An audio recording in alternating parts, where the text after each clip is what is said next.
बाला की शादी। बेटी एक बार चल के लड़के को देख तो लो, मेरा दावा है कि लड़का तुम्हें बहुत पसंद आएगा। बाला बहुत अच्छा लड़का है। हाँ हाँ बेटी, हम लोग तुम्हारे दुश्मन तो नहीं है, किसी अच्छे लड़के से ही तुम्हारी शादी करवाएंगे ना।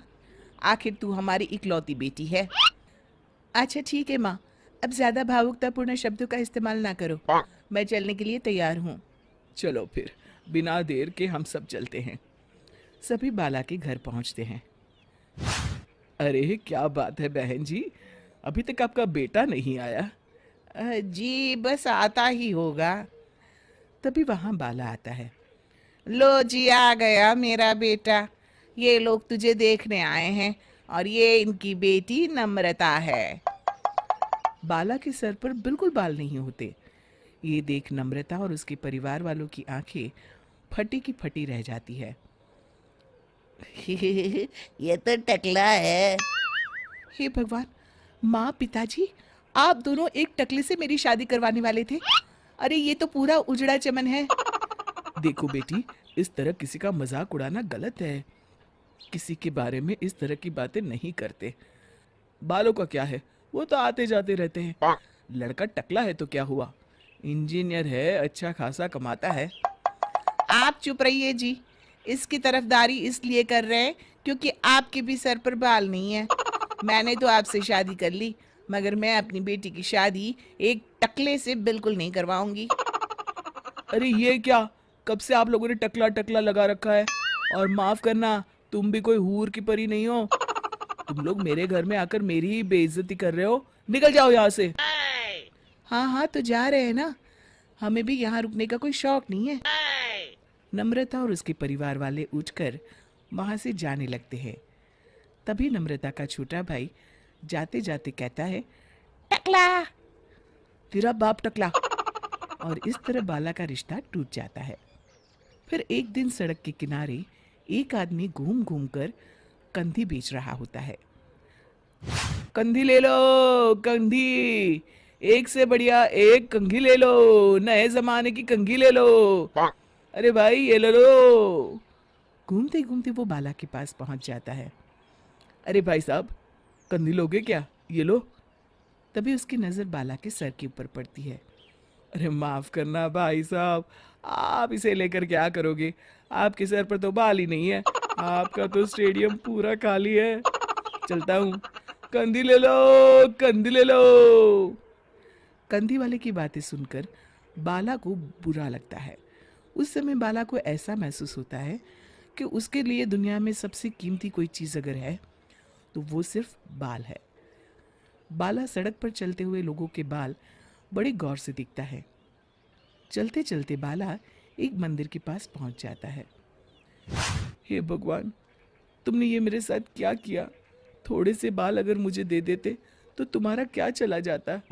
सारी दुनिया मेरा मजाक उड़ाती है।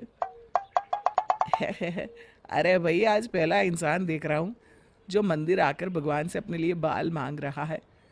बेटा, भगवान ने तुम्हें सब कुछ तो दिया है, अच्छी सेहत है, अच्छी नौकरी है। लगता है तुम्हारी तबीयत ठीक नहीं है। घर जाओ, सब ठीक हो जाएगा। बाला वहां से चला जाता है। घर पहुंचकर बाला खाना खाता है और अपने कमरे में सोने के लिए चला जाता है।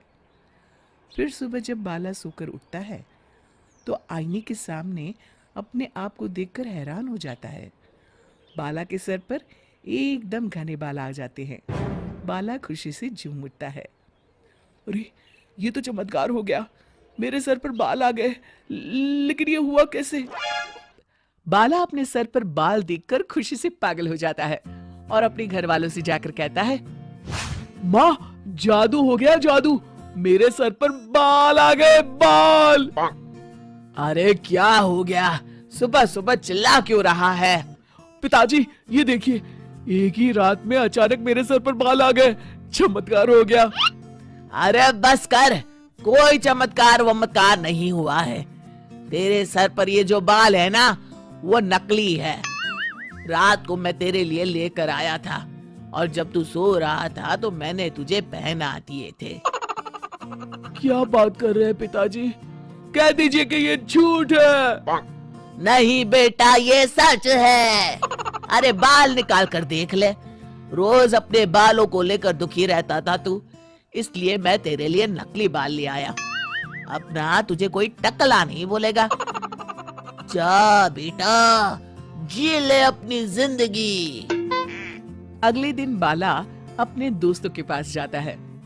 क्यों रे बब्बन, कैसा है तू? आए, कौन है तू और मुझे क्यों मारा? अबे मैं बाला।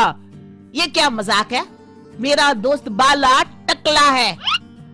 एक मिनट, अरे हाँ रे, तू तो बाला है, लेकिन तेरे सर पर अचानक बाल कैसे आ गए, और वो भी इतने सुंदर? सब भोलेनाथ की कृपा है। भाई मुझे देख, काश मेरे ऊपर भोलेनाथ की कृपा हो जाती। अरे कम बालों की वजह से कोई लड़की शादी नहीं कर रही है।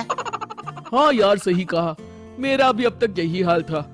मैं ना कल ही अपनी एक अच्छी सी तस्वीर खिंचवा कर अखबार में शादी का इश्तिहार दे देता हूँ, फिर तो मेरी लाइफ सेट है। चलता हूँ दोस्त। बाला वहाँ से चला जाता है। अगले दिन, माँ, मैं अपनी शादी का इश्तिहार देने वाला हूँ, ये देखो मेरी फोटो। ये तो बहुत अच्छी है बेटा। लेकिन बेटा तेरे बाल तो नकली है, तू क्या झूठ बोलकर शादी करना चाहता है? ये तो गलत बात है। अरे पिताजी, क्या चाहते हैं आप कि मैं जिंदगी भर कुंवारा रहूं? एक बात बताइए, सच बोलकर कौन सी मेरी शादी हो गई? अब झूठ ही सही। वैसे भी अगर एक बार शादी हो गई तब कोई क्या कर लेगा? मैंने फैसला कर लिया है, मैं तो इसी तरह शादी करूंगा। अरे नालायक, तू मेरी बात नहीं मानेगा। ठीक है, जा, जो तेरी मर्जी में आए कर, बाद में मेरे पास वापस मत आना। हाँ हाँ ठीक है, देखी जाएगी। इतना कहकर बाला वहां से चला जाता है। कुछ दिनों के बाद इश्तिहार देखकर बाला के घर में लड़की वाले उसे देखने आते हैं और उसे देखकर, सुनिए जी, लड़का तो बड़ा सुंदर है, खास तौर पर इसके बाल मुझे बहुत अच्छे लग रहे हैं, कितने घने और चमकीले हैं। हाँ हाँ भाग्यवान, लड़के के बालों में तो बात है, ऐसे बढ़िया बाल तो मैंने आज तक नहीं देखे हैं। क्यों बेटी, लड़का कैसा लगा तुम्हें? पसंद तो है ना? जी पिताजी। बहन जी, हमें आपका बेटा अपनी बेटी के लिए पसंद है। बहन जी, हमें भी आपकी लड़की पसंद है। सच बताऊं, मैं तो इतने सुंदर बालों वाले दामाद को पाकर बड़ी खुश हूँ। अब कोई अच्छा सा मुहूर्त देखकर इन दोनों की शादी कर देते हैं। जी बिल्कुल बहन जी, मैं ना कल ही पंडित जी को बुलाकर सारी तैयारियां कर लेती हूँ। अच्छा, अब हम लोग चलते हैं और कल से ही शादी की तैयारियां शुरू कर देते हैं। उन सब के जाने के बाद, शुक्र है भगवान कि मेरे बेटे की शादी तय हो गई। हाँ माँ। अरे मुझे तो डर इस बात का है कि जब लड़की वालों को असलियत का पता चलेगा तब क्या होगा। माँ, पिताजी से कह दो ना कि ऐसे ऐसे में कभी झूठ का सहारा लेना पड़ता है। मैं अभी बाहर जा रहा हूँ। आखिरकार कुछ दिनों के बाद शादी का दिन आ जाता है। भाई मान गए तुझे और तेरी किस्मत को, कितनी सुंदर बीवी मिली है तुझे। काश मेरे बाल भी तेरे जैसे होते तो मेरी भी किसी सुंदर लड़की से शादी हो जाती। अरे जब से देख रहा हूँ तू सिर्फ मेरे बालों को घूर रहा है। साले मेरे बालों को नजर लगाएगा क्या? चल भाग यहाँ से, जा जाके खाना देखो और निकल यहाँ से। बब्बन के जाते ही, जीजा जी, आप तो एकदम हीरो लगते हैं, आपके बाल ना चंकी पांडे जैसे हैं। अबे तुझे मैं चंकी पांडे लगता हूँ क्या? चल भाग यहाँ से। पता नहीं कहाँ कहाँ से आ जाते हैं। भाई लड़का तो बड़ा स्मार्ट है, हमारी कोमल के साथ इसकी जोड़ी तो जच रही है। क्या दामाद ढूंढा है। जी जीजा जी, विवाह संपन्न हुआ, आज से आप दोनों पति पत्नी हैं। इस तरह बाला और कोमल की शादी हो जाती है। ये देखो भाग्यवान, हमारी शिमला की टिकट और वहाँ के होटल में हमारी बुकिंग हो गई है। अब बस तुम तैयारी कर लो, अगले हफ्ते हमारी फ्लाइट है। आप कितने अच्छे हैं जी, लेकिन एक बात बताइए, इन सब में तो बहुत खर्चा हुआ होगा ना? अरे तुम खर्चे की चिंता क्यों करती हो? आखिर मैं तुम्हारे लिए ही तो कमा रहा हूं। चलो जल्दी से मुझे नाश्ता दे दो, मुझे ऑफिस जाना है। आप बैठिए, मैं अभी लेकर आती हूँ। तभी बब्बन दरवाजे पर आकर बाला को आवाज देता है। अरे ओ बाला भाई, अरे ओ बाला, कहाँ है भाई, जरा बाहर तो आना। अरे बब्बन तू, बाला अपने कमरे में है, तू बैठ, बाला अभी आता होगा। बैठने का टाइम नहीं है आंटी, अब बाला को बुलाइए ना, जरूरी काम है। तभी बाला वहां आ जाता है। अरे बब्बन तू, इतने सवेरे सवेरे, बोल क्या काम है? और ये आदमी कौन है तेरे साथ? अभी बताता हूँ। देखिए डॉक्टर साहब, ये मेरा दोस्त है। मुझे ना मेरे सर पर इसकी तरह ही घने और सुंदर बाल चाहिए। मुझे इनके बालों को चेक करना पड़ेगा। हे भगवान, मर गया रे, अब क्या करूं? ये डॉक्टर का बच्चा मेरे बाल चेक करेगा तो सबको पता चल जाएगा कि मेरे बाल नकली है। अरे कमीने बब्बन, तेरा सत्यानाश हो। क्या हुआ बाला, क्या सोच रहा है? अरे बब्बन, तू भी बड़ा अजीब है। हाँ, ये सब क्या बेकार के काम करते रहता है। देख, मुझे ऑफिस जाने में देर हो रही है। अरे इतनी भी क्या जल्दी है, बस डॉक्टर साहब अभी तेरे बाल चेक कर लेंगे। अरे आपकी इतनी सुंदर बाल हैं, इन्हें चेक करने दीजिए ना। मर गया रे, ये भी यहाँ आ गई। अब तो मैं गया काम से। नहीं नहीं, मुझे अपने बाल नहीं चेक करवाने। तुम जाओ अपने कमरे में। सुनो बब्बन, मुझे लगता है कुछ तो गड़बड़ है। हो ना हो जरूर इसके बाल नकली है और इसीलिए ये इतने नखरे कर रहा है। हाँ डॉक्टर, मुझे भी ऐसा ही लगता है। रुकिए, मैं कुछ करता हूँ। अरे बाला, तू भी यार, इतनी छोटी बात में कितने नखरे कर रहा है। ला, डॉक्टर साहब को अपने बाल दिखा।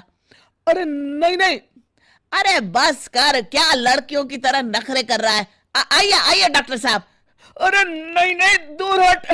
खबरदार, अगर किसी ने मेरे बालों को हाथ लगाया है। अरे ये तो हद हो गई, आप सच में बहुत नौटंकी कर रहे हैं। अब तो मुझे सच जानना ही है। बब्बन बाला को पीछे से पकड़ लेता है। डॉक्टर साहब, जल्दी आइए। अरे बब्बन छोड़ मुझे, मर गया रे। नहीं, अरे कोई बचाओ मुझे। डॉक्टर बाला के बाल पकड़कर खींच लेता है और बाला के नकली बाल डॉक्टर के हाथों में आ जाते हैं। हे भगवान, ये क्या? मेरा पति तो टकला है। तू तो अभी भी टकला है। अच्छा, तो तू नकली बाल लगाकर सबको उल्लू बना रहा था। हाय हाय, मैं तो मर गई रे, लुट गई रे, बर्बाद हो गई। मेरी शादी एक टकले से हो गई। हाय, अब मैं क्या करूं? अरे भाग्यवान, मेरी बात तो सुनो। कुछ नहीं सुन रहा मुझे।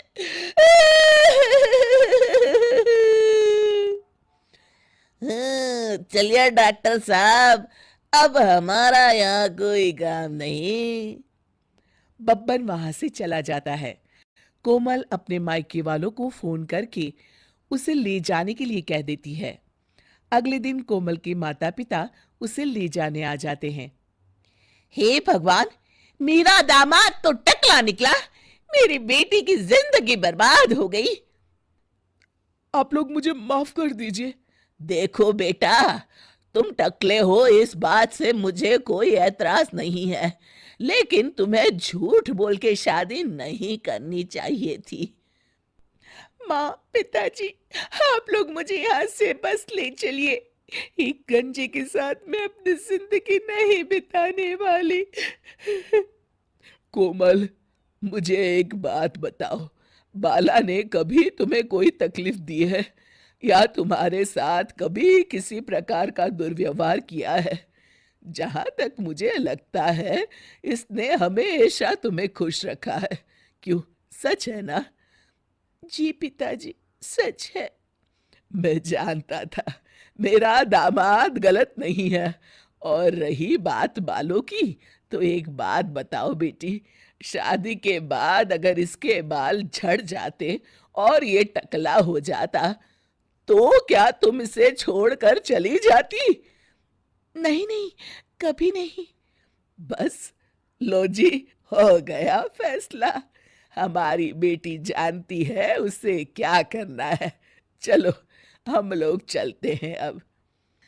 इस तरह कोमल अपने पिताजी की बात समझ जाती है और बाला के साथ बिना किसी शिकायत की राजी खुशी रहने लगती है।